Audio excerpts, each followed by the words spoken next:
రాష్ట్ర ఉప ముఖ్యమంత్రి జనసేన పార్టీ అధినేత పవన్ కళ్యాణ్ని ఉద్దేశించి వైసీపీ ఎమ్మెల్సీ బొమ్మి ఇజ్రాయెల్ చేసిన అనుచిత వ్యాఖ్యలను పి. గన్నవరం శాసనసభ్యులు గిడ్డి సత్యనారాయణ తీవ్రంగా ఖండించారు. స్థాయి మర్చి విమర్శలు చేస్తున్నావు, నీకు తగదని ఇజ్రాయెల్ను ఫోన్లో మాస్ వార్నింగ్ ఇస్తూ తీవ్రంగా హెచ్చరించారు. దేశ ప్రధానమంత్రి మోడీచే ప్రశంసలు అందుకున్న పవన్ కళ్యాణ్ నువ్వు విమర్శించేది అని మండిపడ్డారు. ఈ రాష్ట్రానికి నిధులు తీసుకురావడంలో కీలక పాత్ర పోషిస్తూ రాష్ట్ర అభివృద్ధిలో భాగస్వామిగా ఉన్న నీతి నిజాయితీ గల పవన్ కళ్యాణ్ని మరొక్కసారి నీవు కానీ నీ వైసీపీ నాయకులు కానీ విమర్శిస్తే సహించేది లేదని ఎమ్మెల్యే గిడ్డి హెచ్చరించారు.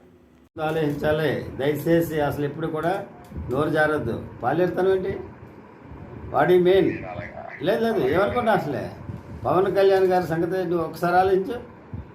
మనం ఆయన్ని ఆ విధంగా మాట్లాడటానికి మన స్థాయి ఏంటి?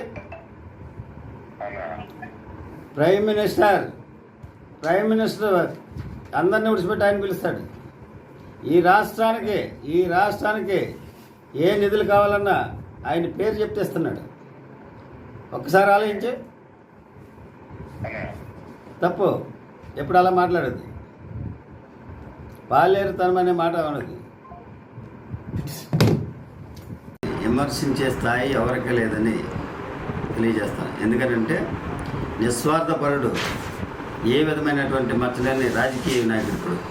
అటువంటి వ్యక్తిని ఏదైనా మాట అనాలంటే ముందు వెనక ఆలోచించుకుని మాట్లాడాలని వైఎస్ఆర్సీపీ నాయకులకి హెచ్చరిస్తున్నా. అలా కాని పక్షంలో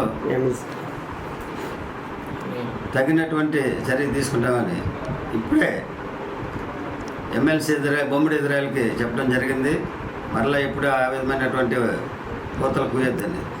ఎందుకంటే స్థాయి మరిచి మాట్లాడద్దు. ఆయన గతం ఏంటి, ఆయన మాట్లాడేది ఏంటి, ఎవరి గురించి మాట్లాడుతున్నారు అనేది ఆలోచించుకుని మాట్లాడారు.